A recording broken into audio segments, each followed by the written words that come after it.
So if you could take your seats, we're at 11. We're going to start in just a minute.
Good morning, everyone, and welcome.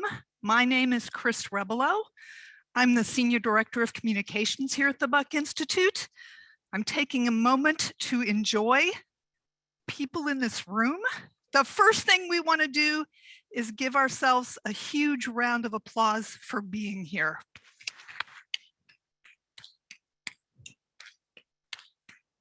Great. All right. So part of my job is to point out the emergency exits at the back of the room. Never thought I would be so excited and look forward to making those announcements again, but here we are. A few additional logistics. Please put your phones on silent. We have new acoustics here in the Drexler, and we don't want to mess that up with phones ringing.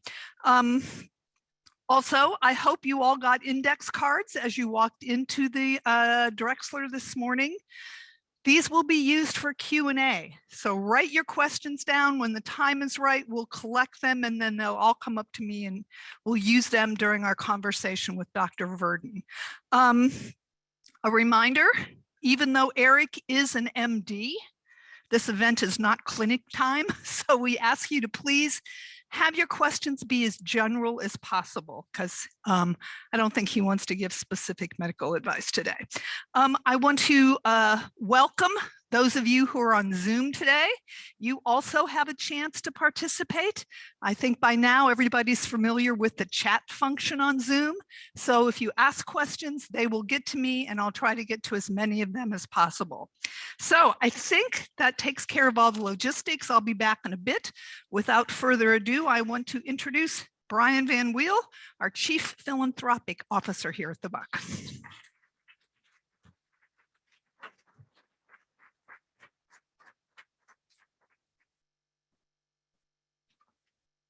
Thank you, Chris, and good morning, and welcome to the Buck. We're delighted you can join us for this special event. The Buck is the world leader in research on aging, and our singular mission is to extend human health span, or the healthy years of life, optimizing health to maximize life. According to Ashley Montague, the idea is to die young, as late as possible. And at the Buck, we say, live better longer. And that's why it's so fitting and meaningful that as we're emerging out of the pandemic and hosting our first community seminar in 3 years, yes, again, thank you. We're doing so by honoring and remembering the lives of Bill and Elisabeth Levy. Two individuals who lived lives full of passion and purpose, and who understood it's not the years of your life that count, but the life in your years. And that health is your wealth and the currency necessary to live better longer. And they spent a lifetime together, working side by side at home, in their medical practice, in their giving back through philanthropy and service. In fact, jumped right into my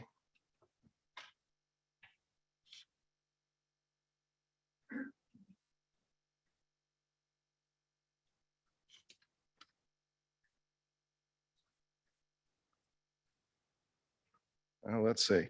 I'm trying to advance the slides. There we go. Well, there we go. Fantastic. And what's fascinating about Bill and Elisabeth is they never missed a family event. Family was very, very important to them. And there was no family event anywhere in the world that they wouldn't make. And they never missed a chance to share the world with their family. We were blessed to know them and count them as friends and supporters of the Buck. And we're honored that through their generosity, we'll be able to share our insights and discoveries about living healthier longer in Levy community seminars for years to come. I'd like to take this opportunity to welcome and thank Bill and Elisabeth's family in attendance, Anne and Jeffrey Rhodes. Thank you.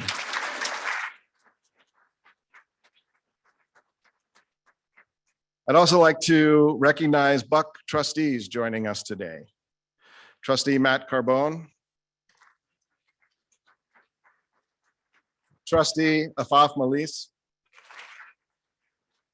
Trustee Richard Stone, and former trustee Bob Griswold.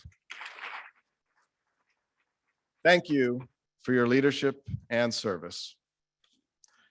Finally, it's my pleasure to introduce our featured speaker today, President and Chief Executive, Dr. Eric Verdin.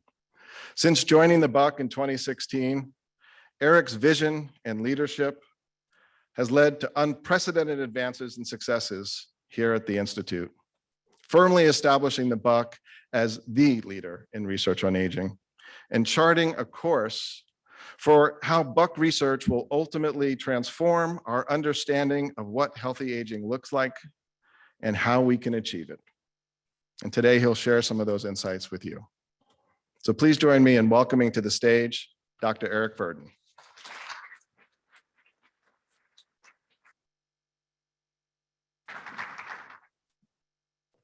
Good morning. I cannot tell you how excited I am to be here today. We were just reminiscing. It's been actually 3 years to the day when we went in our first lockdown. And the fact that we're all here, most of us unmasked, and those of you who are masked, this is totally fine. This is not a reproach. Unmasked, being able to sort of rejoin life and really accelerate our mission, I think to me is really incredibly meaningful. Just a couple of words. We've been quite busy in the last 3 years, despite the lockdowns and the repeated disruption that the pandemic's imposed on us. And you might notice that the auditorium has been completely revamped. We have a brand new digital screen.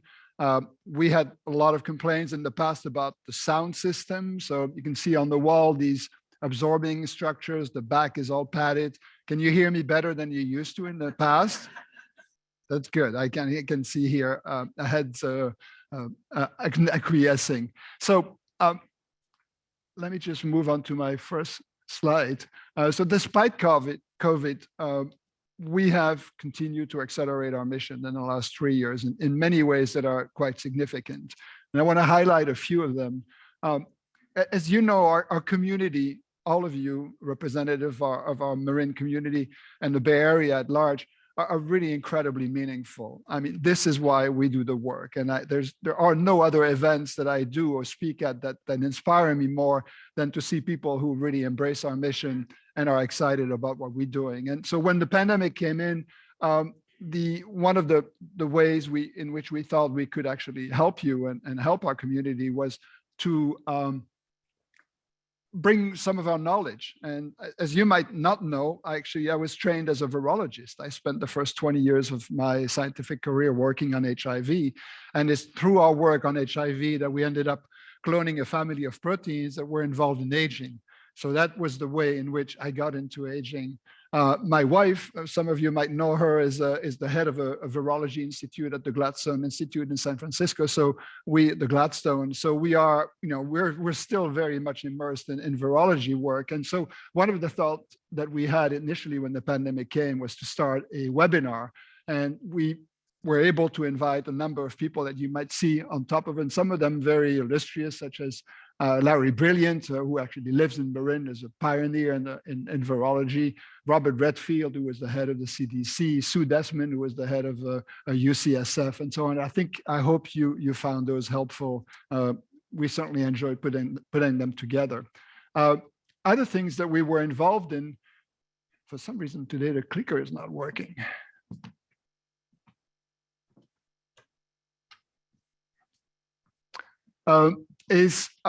Soon as after the pandemic came in, first on my mind was how are we going to, because we sort of knew, even though this was not declared, that when you get into the middle of a pandemic, typically you are in for 5 years. If you look at 1917, this lasted 5 years. So the fact that we are now here today, 3 years past, is actually pretty remarkable. And that's thanks to the vaccine, frankly. This is why we were able to get on top of this pandemic as fast as we did. But so we knew we were in for the long haul. And I was extremely concerned about keeping us working. And so right from the beginning, I contacted Matt Willis, who, as you know, is the Marin County Public Health Officer, and we offered our service. And he actually took us upon our offer, and we've been helping throughout the pandemic in many ways. We provided right early at the beginning test tubes and PPE protective garments to local hospitals. We donated some freezers for storing vaccines. So things that were small in terms of the resources, but important to Marin County. And I think this earned us some good will from Marin itself and from Matt Willis, with whom we stayed in contact. And very early in the pandemic, we were declared an essential healthcare operation, which is quite exciting, because we're not providing service as a hospital, but our mission to increase the quality of life, I think, was deemed sufficient. And so what this allowed us is to continue working throughout the pandemic. And a lot of the work, so we've published, as I mentioned, about more than 200 papers a year during the pandemic. So we were not idle. Our scientists came working every day. One of these, I think I'm missing one slide.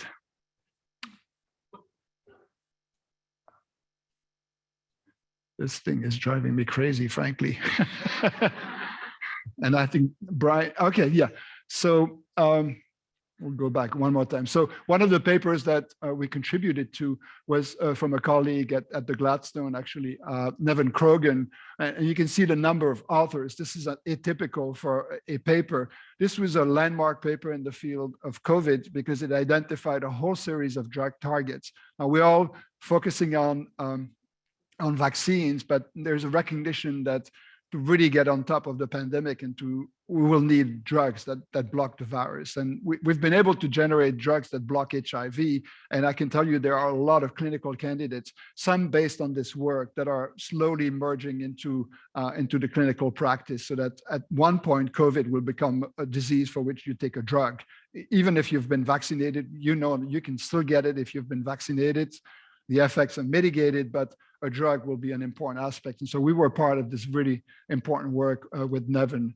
Some of our scientists, including the labs of Dave Furman and Dan Weiner, and my lab, actually have also been involved to doing some direct work on COVID. We've published a number of papers that are now part of the whole effort against the pandemic. So during the whole pandemic, even though we were open for most of the time, we worked in staggered shift. The idea was to keep social distance between people. So we actually are valiant young scientists, our postdocs, our students came into work every day, but in 8-hour shifts, so that they will not be crowding in the labs. And I think they are the true hero of what happened. I was forced to stay and work from home, which drove me absolutely crazy. But anyway, this was we made it work. As I mentioned, we published more than 200 papers, and we were actually, by the way, we were when all of our scientists were standing at home, they started writing grants, and we got a lot of them, which was really, really good news. That was the silver lining of them not being able to work. Many prestigious grants from the NIH and from many donors. So I think we are really well positioned to reaccelerate our mission now that everybody comes to work in a normal way. Now, one of the things that I want to highlight before we actually sit down with Chris and take some of your questions is really to highlight one thing that was brewing during the whole pandemic has now come to fruition, is the BUC is conducting its first clinical trial. As I've told some of you before, when I joined the BUC in 2016, one of the vision was that the BUC should become more than a basic research institute on aging, but should really focus its effort on translating these discoveries to the clinic, to you, and brings really novel interventions that help you live longer, better. And so we've been working at generating clinical trials. This is one way in which we can do this. And I want to highlight the work of John Newman and Brianna Stubbs, who have been the main architect of this project, with the support of Jim Johnson and the Impact Circle. So many of you are also part of the Impact Circle. And so the idea is to demonstrate that ketones can alter aging in humans.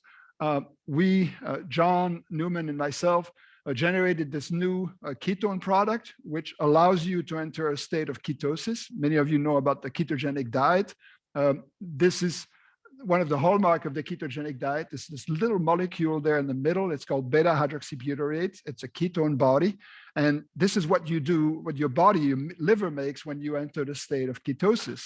And what this product allows us to do is to actually put you in ketosis without fasting or without carbohydrate restrictions, which are the two ways in which you can enter ketosis. And so we are testing these for a number of indications. First, we have recruited. I believe recruitment is actually complete.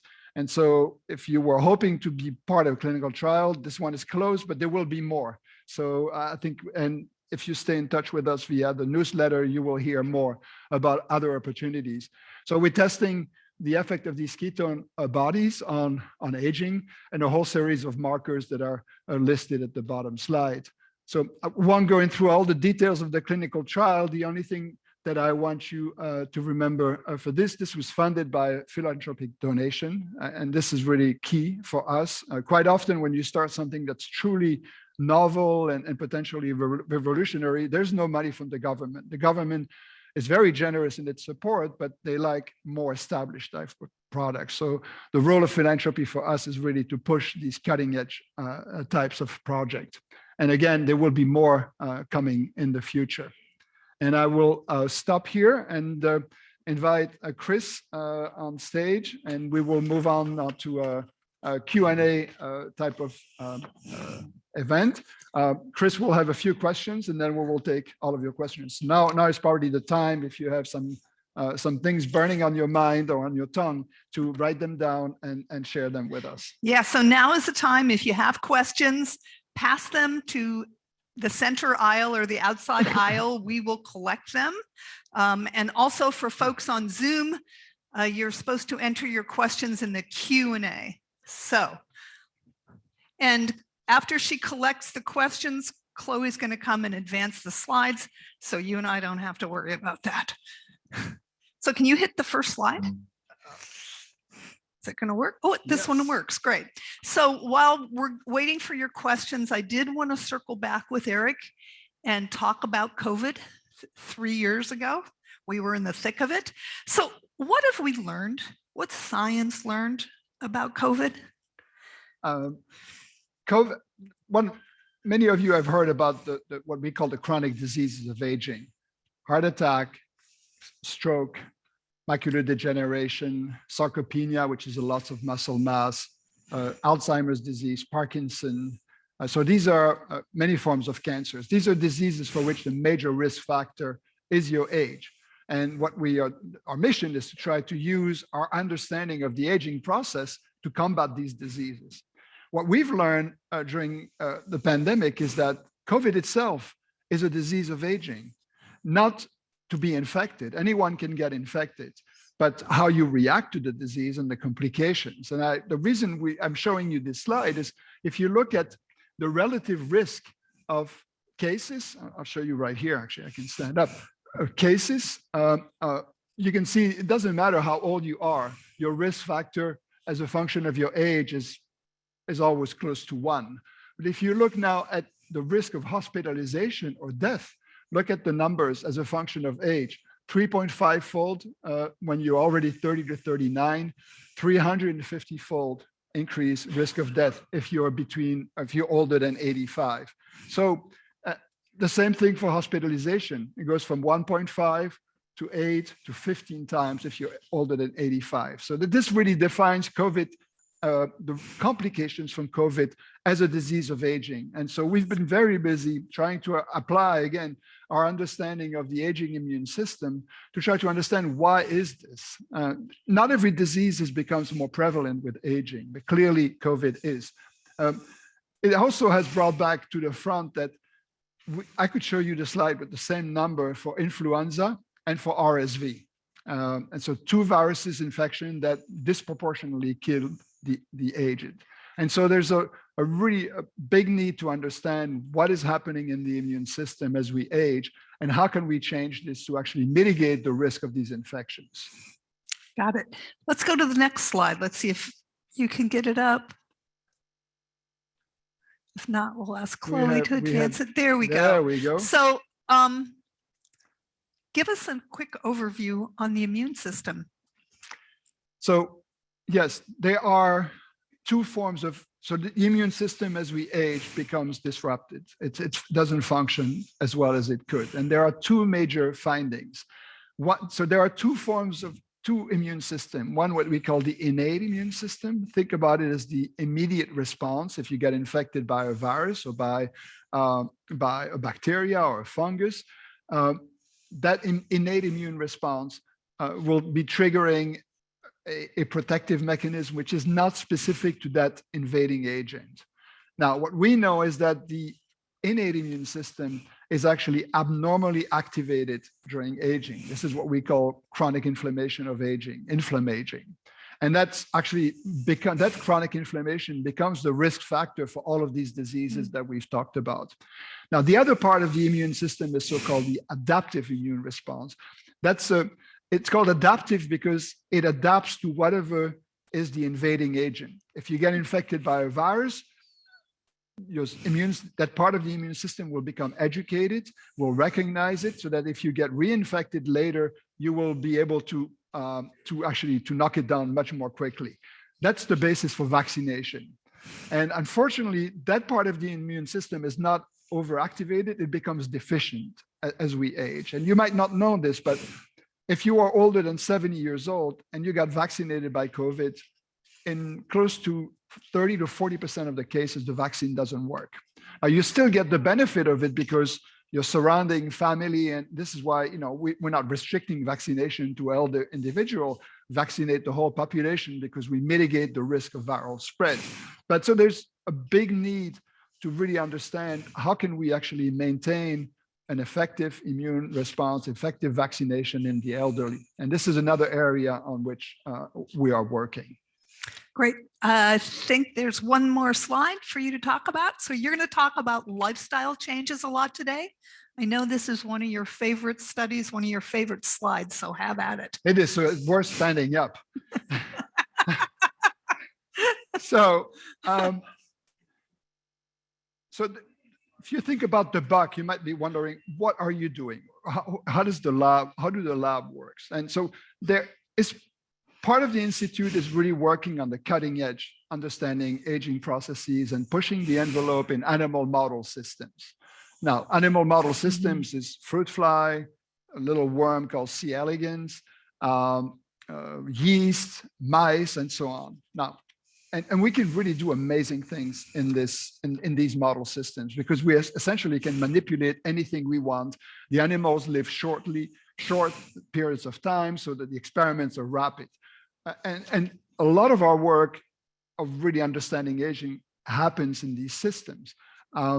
So a colleague told me it's great to increase lifespan and C. elegans if you have a pet worm, but for the rest of us, it doesn't really help us. So how can you actually translate this into humans? So many of the basic discoveries that we're doing now, you can expect them to come to the clinic in 10, 15, 20 years. There's a long lag between discoveries in the lab and introduction into the clinic.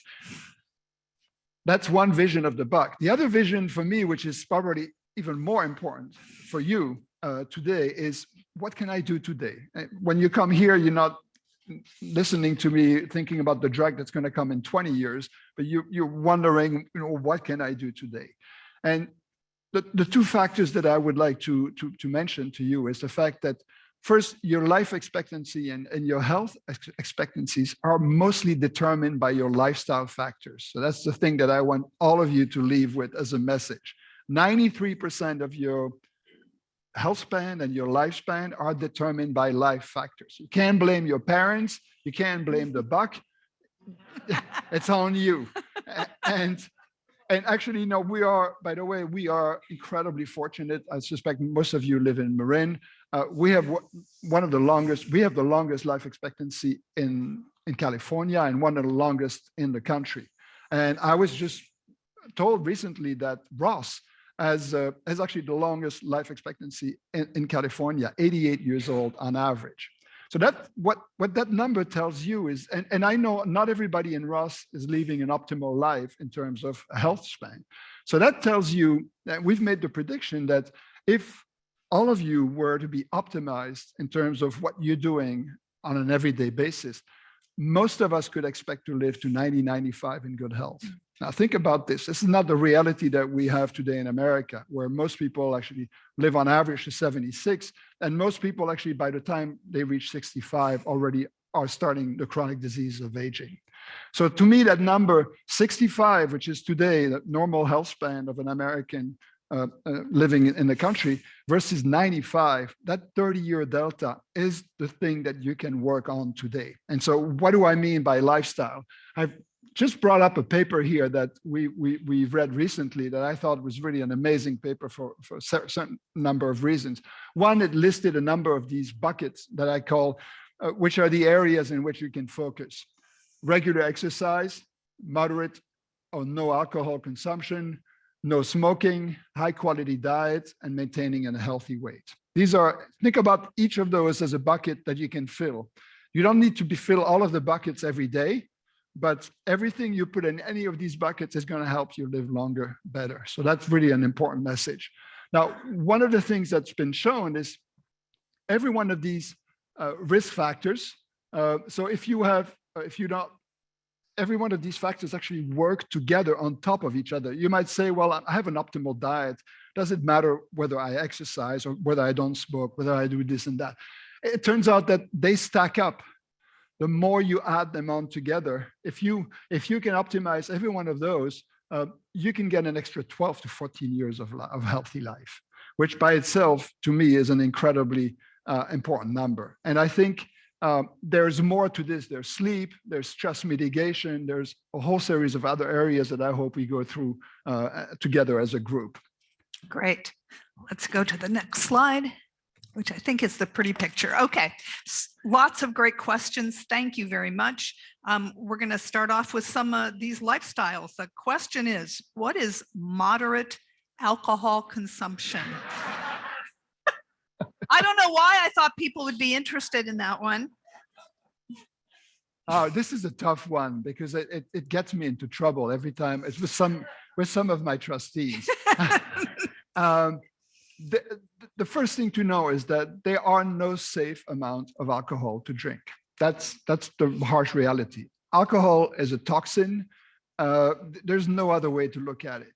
Now, you might know a little more than this and tell me, well, the studies show that people who are actually drinking, 1.5 glass of wine or any alcohol a day tend to be living longer. That's true. Those studies have been published. There are some questions as to their validity because it turns out most of them were supported by the alcohol industry. And so remember, the fights that the tobacco companies put up a number of years ago in terms of whether, you should be smoking or not, a lot of absurd things were said.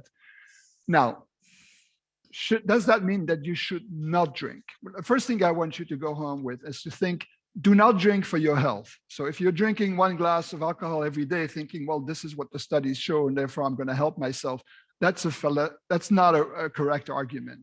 Number two, alcohol is an incredibly powerful I call it a social lubricant. It really helps you. There's nothing like having a meal with friends, enjoy a bottle of wine. I mean, wine is one of the greatest inventions of humans in terms of the taste, the culture, and all of this. I'm from Europe, so I'm well placed to know this. Moved from Europe to Napa. I mean, this is. I know wine, and I love a glass of wine, and so my recommendation is that if you are able to enjoy a glass or two, once a week with friends, please do. I mean, this is really important because being with friends, enjoying them is really part of your longevity. And by the way, the strongest predictor of your longevity is going to be your social connections. How many friends you have? How many people do you have who love you, whom you love? So all of this together sort of paints a slightly different picture than the sort of the Austerian version of like, don't ever drink alcohol. I would never recommend this to anyone.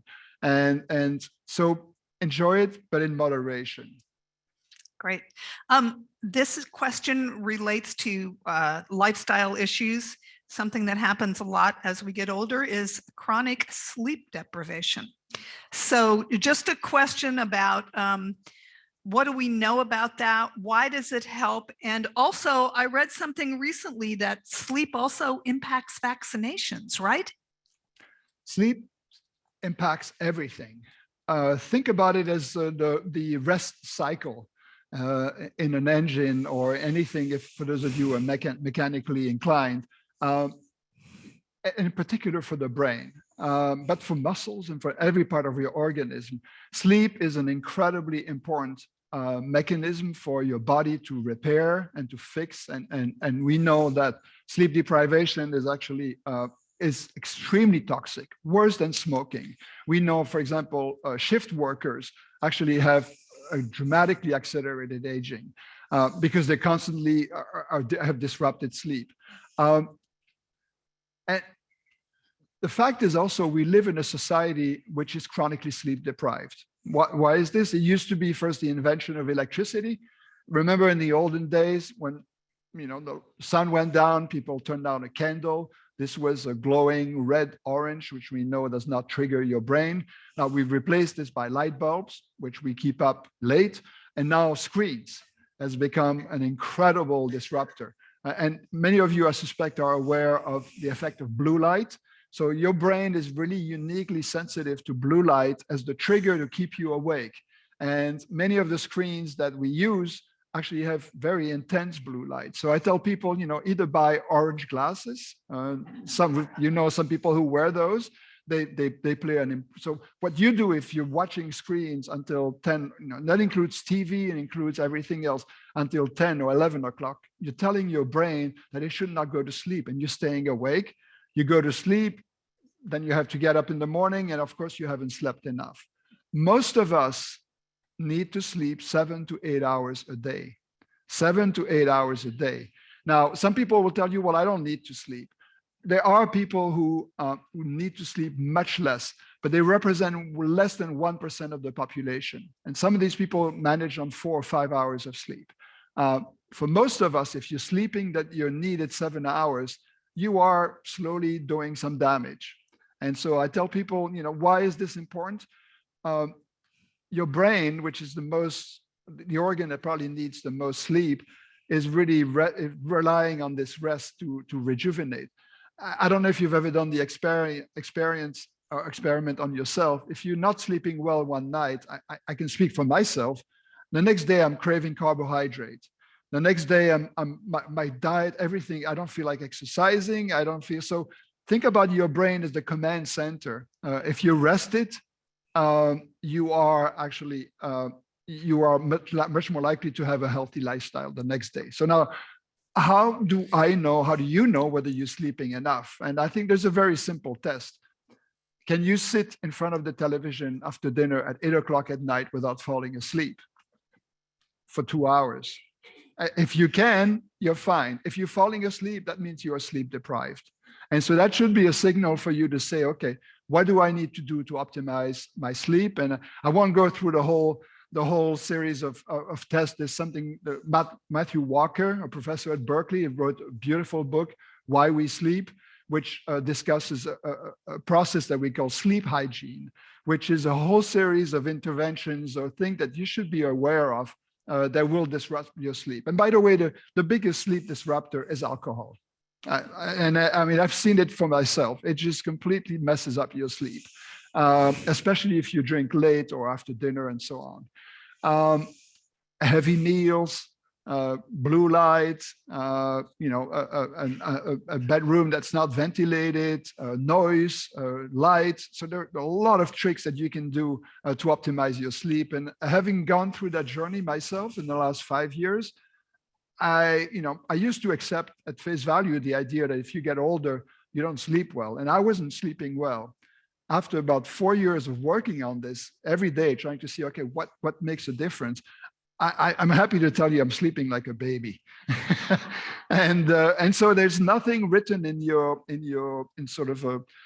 the fact of aging that you should not sleep well. And particularly important if you're using any kind of sleep aid, that's another indication that if you need some external help to make you sleep, that's another indication that there might be something wrong about the way you go about your daily routine or your sleep hygiene and so on. So I think this is an area of passion.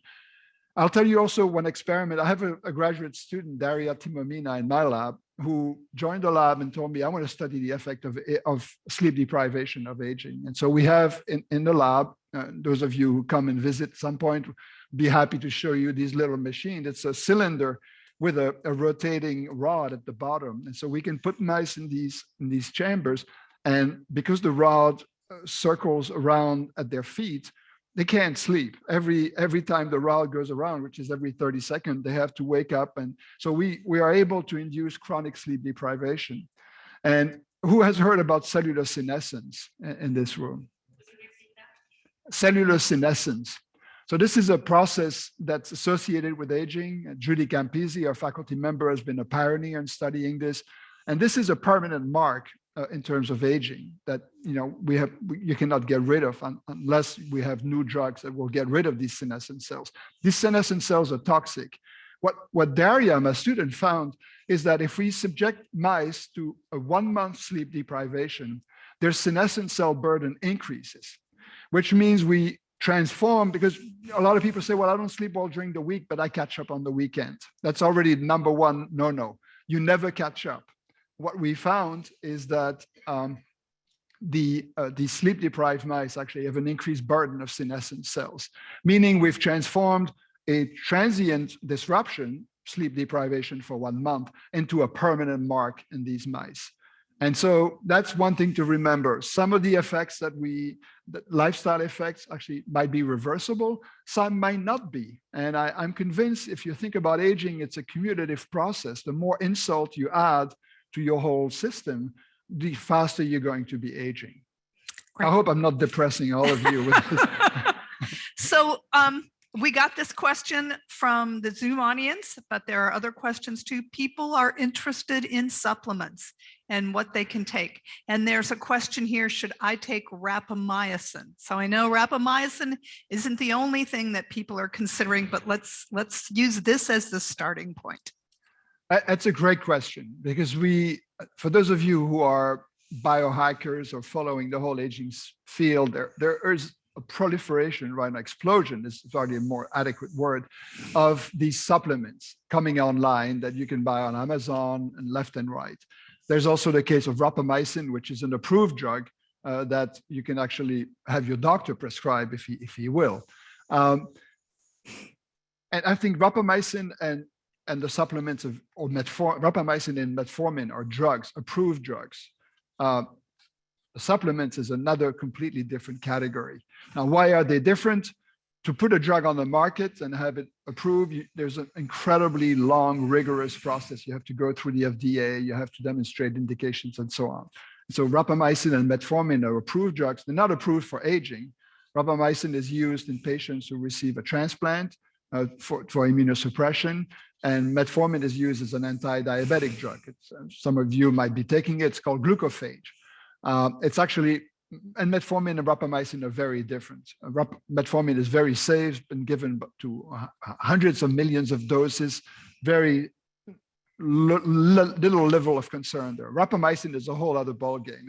At high dose, it's a very powerful immunosuppressant, so you don't want to be taking this. So it's being used in the aging field in different ways. But one thing to remember is neither one of these drugs has actually been approved as an anti-aging medicine. We don't know if they actually will suppress aging or make you live longer. They certainly do so in animal models, which gives a lot of excitement. Now, what do we need to do with these drugs is to do clinical trials, the way we've discussed, and actually test their ability to really prolong life and health in humans. So these studies are ongoing in many different labs and places across the country and the world.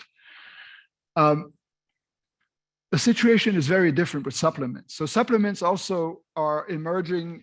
I'll give you a few names: urolithin A, NMN, NR, let me see, spermidine, alpha ketoglutarate. You might have seen all of these products being touted on Facebook, on Instagram. All of these products come from discoveries that I've made in the lab, actually several in my lab and other scientists here at the Buck. And they've been shown in animal models to increase lifespan and health span. So you could say, well, why should I not take them? Well, one reason is, it's a big thing to jump from a mouse to a human. I mean, we share a lot of similarities. Our blueprint of life is the same. We have the same genes. We look quite different, but in terms of the basic functioning, we are pretty much similar, except that the mice live 3 years and we live, 70, 80 years old. Now, why should you not take them? There are two reasons to really ponder about the supplements. One, it's a completely unregulated market. It's actually pretty amazing to me. Any one of you can tonight open a website, buy some powder from wherever you want, mix it with a little bit of flour, because I think you don't want to spend too much money on the product that's expensive. Put a little flour in it or some other things that looks like a powder, put it in a pill and sell it. The only thing that you cannot do is to claim that it has anti-aging effect, but you can claim it has an anti-aging effect in mice. And this is when you look at all these products, you have to look really carefully at what is the claim. And quite often the claims are based on papers that happen in mice. Now, the biggest problem with the supplement is their purity. Many of those, and I'm not saying this as an anti-China thing, but many of these come from Chinese companies and are not really vetted or tested. Someone did recently, anybody has heard about NMN? Very few. NMN is a precursor to a vitamin. It decreases during aging. We've done a lot of work on it. It has a profound effect in mice and so on. A company recently, so there are dozens of companies that are selling NMN online in Amazon and other places. Someone actually bought all of these products and tested them. Would it surprise you to hear that 60% of them had no NMN in it? So people, whatever they were selling, and actually the remaining 30%, there were only 2 companies actually that had the indicated amount in the product. And the reason why is it's expensive to make. So if you're going to sell a pill to a gullible population, you might as well put whatever you want in it. Now, that's the problem with the supplement market. Now, that being said, there are a number of companies that are very serious that are selling, and I won't name any names in public. I don't want to be sitting here as an endorser, but we have worked with some of these supplement companies. I have worked as a consultant. We have collaborated with them. And our criteria are always, is this a serious company? Is the product pure? Is it present, at the dose in the capsule that's being sold? And last, is this company willing to do clinical trials to demonstrate the efficacy of what they're doing? And that to me, these are the criteria. So it's a bit of a minefield to navigate for the lay population, but this is an area in which we can definitely help if you have a specific question about a supplement that you are contemplating. Now, that being said, there are a number of supplements that do work and are being sold, and I think everyone should be on it.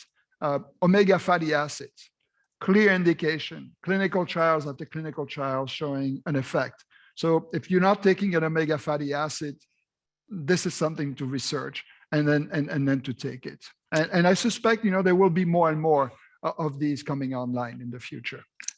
Now we're going to move to diet. So we got a question from the Zoom audience. Is there a specific diet that you recommend? And somebody in the audience wants to know, how best can I increase my mitochondrial activity using diet?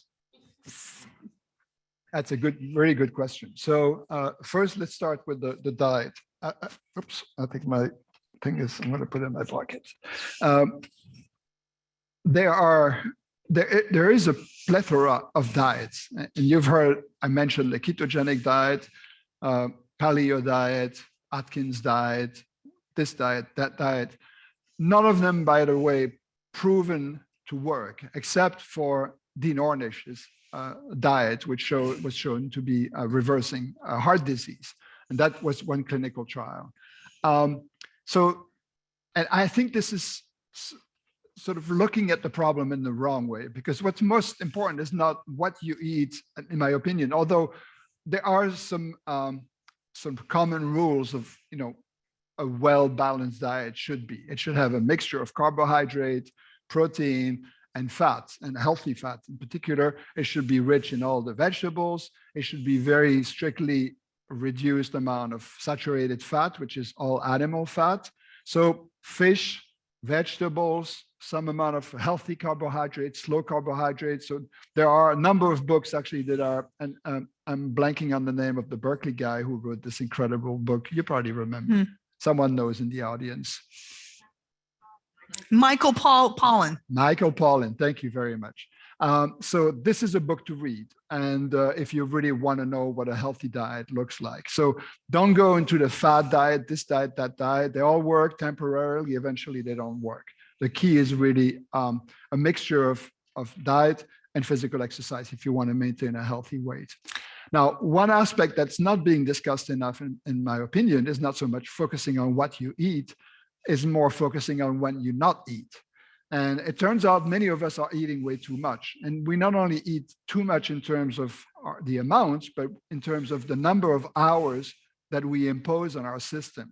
So if you think about how we evolved over the last 10, 15, 20,000 years, we did not live in a world of food abundance the way we live today. You can essentially have food 24/7 in your house, in a restaurant, in supermarkets. That is not how we evolved. We evolved grazing, eating either a big meal because we killed an animal or we did something, and then fasting. And so the fasting period is really incredibly, think about sleeping. When I told you sleeping and fasting are the same thing. They are repair mechanism. When you are not eating, first you put your whole digestive system at rest. You allow it to replenish, to repair, and so on. And so many of us spend too many hours eating. So I'll ask you to make a calculus in your head. When is the first time in the day, in the morning, that you are putting something in your mouth that has a calorie in it? I would say for most people, it's 7 or 8 o'clock in the morning. You get up, you have a cup of coffee, you put some creamer in it, or you have a muffin or eggs or whatever. So that's most people. When is the last time that you're putting something in your mouth? For most people, it will be typically around 10 o'clock at night. They'll have a nightcap, or they'll have a piece of chocolate while watching a show, a bag of chips or something. So that means for most of us are eating from 7 o'clock in the morning until 11 o'clock at night. That's 16 hours of eating. And then we give our body about 8 hours of rest from 11 to 7, and then we restart. That's not how we were built. We were not built for this type of food regimen. And so there's a process called time-restricted eating, which means you should become aware of this. First, when you go home, or in the next few days, just write, don't change anything to your regimen, but write when you eat and just try to see, okay, how many hours on average? You might actually be doing maybe 14:10 instead of 16:8. Most Americans do 16:8. The next step is I want you to start thinking, how can I narrow this window and actually completely invert it?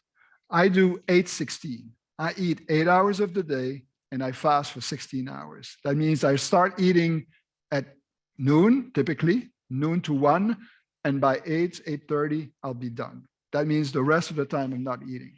And now you might think, well, I can't function. Well, I think I'm functioning right now, am I not? I can't function when I'm not eating. I'm dizzy.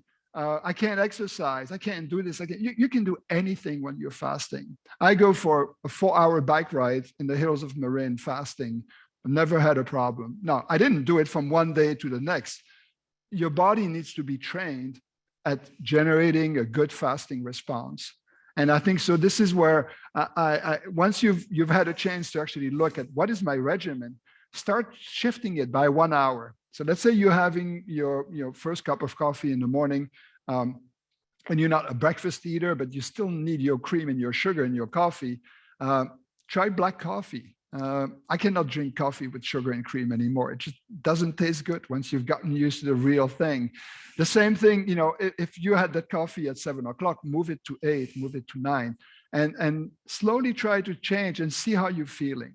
Now, everyone has gone to a Walgreens or CVS and looked at the anti-acid medicine, the stomach reflux, acidity. Every time I walk through there, it's amazing to me. The huge fraction of the population is eating these drugs every day for their whole lives. The first thing that will happen to you if you're able to, if you have heartburn, or if you have reflux, if you have problems at night and so on, these are all symptoms of overusing your digestive system. Your stomach makes acid. It's supposed to be sitting in acid about maybe 8 hours a day. The rest it's supposed to be resting. If you're eating for 16 hours, your stomach is sitting in acid all day long. No wonder you need a drug to suppress it. And the first benefit that we see from people who actually shift their diets to this 16:8 to 8:16, they get rid of the anti-acid. It just they don't need it anymore. So, but this is not the only benefit. It's the most intangible thing that people will notice. You'll have more energy. Frankly, the time of the day I have the most amount of energy is the morning when I'm fasting, which is actually quite remarkable, because our bodies are able to use the fat in our adipose tissue to generate energy. So this is how we are built. Anyway, long answer to a simple question. No problem. So a question from the audience. This is not something that we necessarily study here at the Buck, but I think it's so important. How relevant or effective is the power of the mind when it comes to aging? Critical in many ways. And this is why I go back to sleep. When your mind is well rested and well fed and fasting or not fasting, but really doing and not, submerged by toxins, you naturally make, I'm convinced that we are sort of built in to make the right decision. We have the right food instinct in terms of what we want to eat. Much of what happens is when we're tired, we're not sleeping, or we are subjected to a whole series of toxins, is that our food choice change. We are, we don't make the right decisions. So that's one aspect. The second aspect is, and this is sort of maybe less scientific, but the studies show it, that optimists live longer. And optimists live, people who have a positive view of aging age better and they age longer. One of the strongest predictor of your lifespan is how healthy you think you are. So 10 question questionnaire is one of the strongest predictor of how long you're going to live, because most of us know if we're healthy or not. And so the question that I would challenge you with is, if you find yourself to be a pessimist, what can you do to become more of an optimist? It's, there's something called cognitive behavioral therapy. Nothing is fixed. You can always change the way you look at life, the way you look at the future, and so on. And I think this is, to me, it's a form of exercise. If I see negativity creeping in, I have a trigger in my head that's not part of the Eric that I know, and I push it away. And I think, the same goes for your outlook on life, your positivity, your relationship, and all of this. I mean, the fact that you're all here, I think I would say is already an incredibly good sign for all of you, because it means you are already invested personally in your future. That means you have, probably most of you have the belief that you can actually change it. And the truth of the matter is that you can. So this goes to many different things. The people you surround yourself with. I avoid negative people. I cannot, even though I might like them, I avoid them because they drag me down. If you surround yourself with negative people, they essentially bring you down. So think about the people you surround yourself. Think about the shows that you're watching. If all sometimes I'm not a sort of anti-violence guru, but at the same time, I worry and I see the effect that negative or distressing information has on my psyche. So surround yourself by nature, surround yourself by beauty, surround yourself by optimism. All of these factors, I think, will contribute to how you're going to be aging. Great. So we're getting towards the end. I have 3 questions here that are all very related. One is from the Zoom audience. Going forward, what is the purpose of the Buck Institute? The next question is, how and when do you expect to be able to reverse aging? And what is the potential age humans could live to? 150 years, 200 years. So they're all related. Okay, number 1 question. Can you remind me? I hate when someone asks me 2 questions. Going forward, what is the purpose of the Buck? The purpose of the Buck is to help you and the world live better longer. I could not say it more simply than this. Increase your performance through life, mentally, physically, and really study the biology for how these environmental factors are affecting us. Because eventually, the problem of the whole idea of science of wellness, which is the 5 buckets, is your first reaction might have been, well, I know all of this. Why do I have to come to the Buck to know that I have to eat well, exercise, sleep, and all this? We are submerged by this information. But the fact of the matter is less than 20% of the American population exercises regularly. So I feel that there's an incredible discrepancy between what we know works and what people are doing. So one of our mission in this respect is to try to understand what are the rate limiting steps. What are we missing?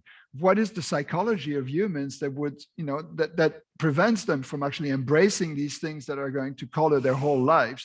So that's one really important aspect. What is the molecular mechanism? Exercise makes you live longer by average 7 years. How does that work? What are the molecules? Will we be able one day to have a drug that's a exercise mimetic? Something that if let's say you've lost a leg and you cannot exercise and you still want to get the benefit. Could we have a drug in the future? Yes, a lot of people working on this exercise mimetic. What form of exercise should you be doing? Should you be running, cycling, doing yoga? Should you be doing balancing, or should you do Pilates or strength training? I tell people, we don't know. Do a little bit of all of them, because we know the people who live the longest are doing a mixture of all these exercises. By the way, strength training is probably one of the area where most of you could benefit. It's one area. Building muscle mass and keeping muscle mass is a very strong predictor of a long lifespan. So if you are an avid biker, like I used to be, 3 hours every weekend, at least 30 to 45 minutes every day, but I wasn't doing any strength training. And all of a sudden I realized I'm losing muscle mass, even though I'm really physically active and fit. So strength training is really important. Balance, falls, as we all know the story of someone who was doing okay and fell, broke their hips, and within 6 months, they died. And so maintaining balance. Balance is like anything else. The more you practice it, the longer you're going to live. I tell people, I dress up every day without sitting down, including my shoes and socks. And try to do it tomorrow morning. You'll see it's not easy. But to me, that's my daily practice. Just brush your teeth on one leg. There's all kinds of exercise. These are tools that are going to help you to maintain a good balance as you age. Very simple. Who has heard this before? Actually, quite more than I knew. Okay, good. So really something simple. There are so many little hacks that you can do in life to really maximize your. So that was question number one. So 2 and 3, when and how do you expect to be able to reverse aging? And what is the potential age that Cool. humans could live? Okay, number 2, when do we expect to revert aging? You might have seen this in the literature. There's some claims that we are now reverting aging. And I would say not so fast. So some of my colleagues tend to be a little bit optimistic in how they interpret their own data. And that's okay. It generates press releases. Donors come to your house and say, or to your lab, and they say, you're reverting aging. I want to give you money. So there's a little bit of this. There are some hints that we might be able to do it, but I would say the proof, we've never reverted aging in an animal in a way that I think I would believe. But there are some hints that we might now have ways to do this. And I think, again, laboratory setting, nothing in the clinic. And many of you might have heard about Altos, which is a local company that's been funded with an initial investment of $3 billion.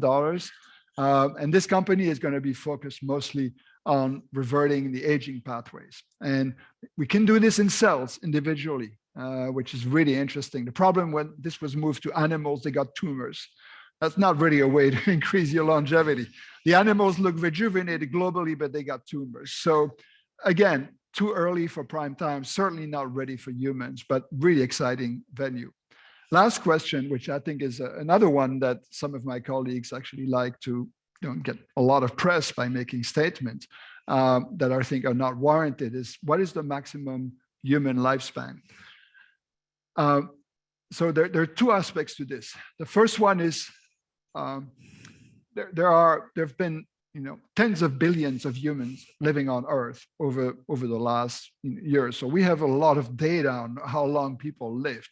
The oldest living human was Jeanne Calment, who was a French woman who lived to 122. And although there is some debate as to whether this was not simply sort of an insurance scam, and so we will never know for her, but there are a number of people who have lived to, there's the longest living woman right now, I think is in Japan, she's 119. So despite billions of people living, this is the longest that we've ever seen someone live. And now, based on the if you plot lifespan of everyone, someone has predicted scientifically that maybe the maximum lifespan of humans could be about 150. Now, there is nothing today that points to the fact that we're going to be able to do this. And so there seems to be a hard plateau at around 120 for reasons that we're not clear about. So I would say 110, 120.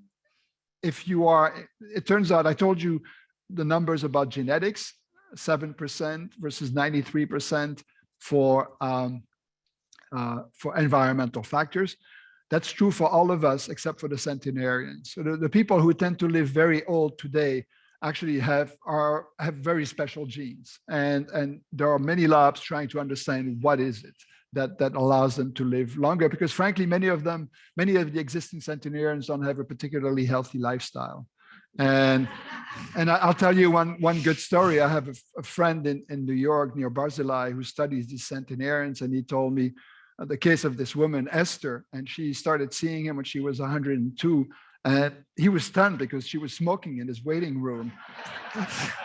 and his first question is, Esther, I mean, you've been lucky. You've gone to 102. You're smoking. I mean, have you considered quitting? And she looked at it and she said, honey, I've had 3 doctors before you who've told me to quit smoking, and they're all dead. So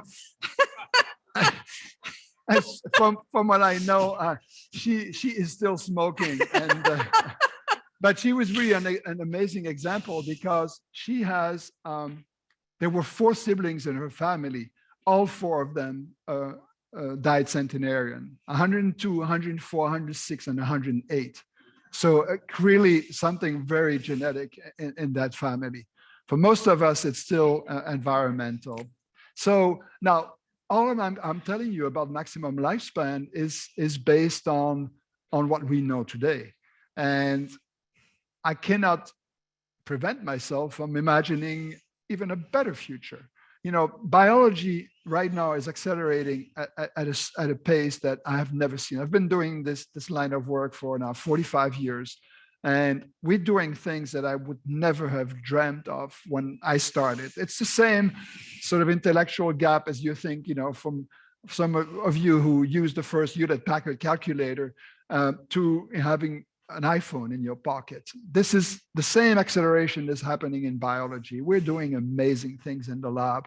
And I'm not an oracle, so I cannot read the future, but there's something that tells me that this is going to continue accelerating and that we will be able to do things in 10 to 20 years that we cannot even dream of. CRISPR, discovered by a good friend, Jennifer Doudna, is changing the way we work in the lab. This was one discovery.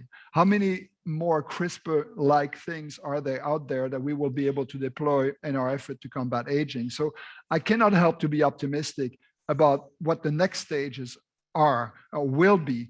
And my recommendation to you is that, so amazing science is coming in the future. Do everything you can do today in terms of your lifestyle to be sure that you can benefit from them 10 to 20 years from now. And so it's just, to me, it seems like a no-brainer. Invest in it today to be benefiting from the future. And on this, I think I will stop. Good. Great.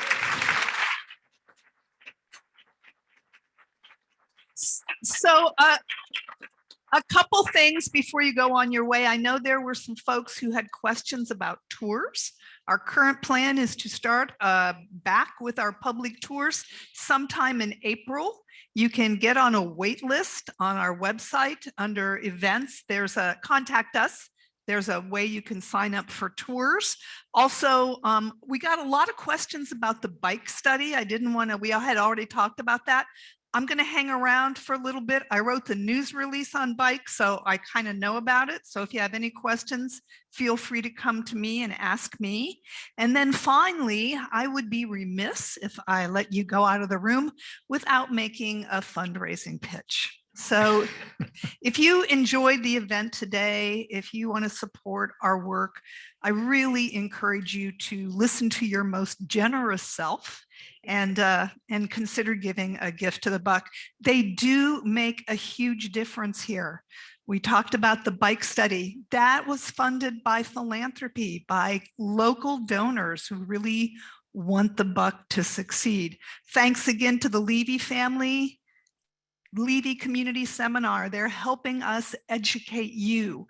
So the money that you give to the buck is, I can tell you, is wisely spent, and it's a good investment for you and for future generations. So there are members of Brian's team going to be out in the atrium afterwards. They'd be happy to interact with you. And also for those of you on the Zoom, I encourage you to go to our website. You'll find a donate now button that will be very easy to access. Thank you so much for coming, and let's have you here sooner than later next time. Thank you. Thank you.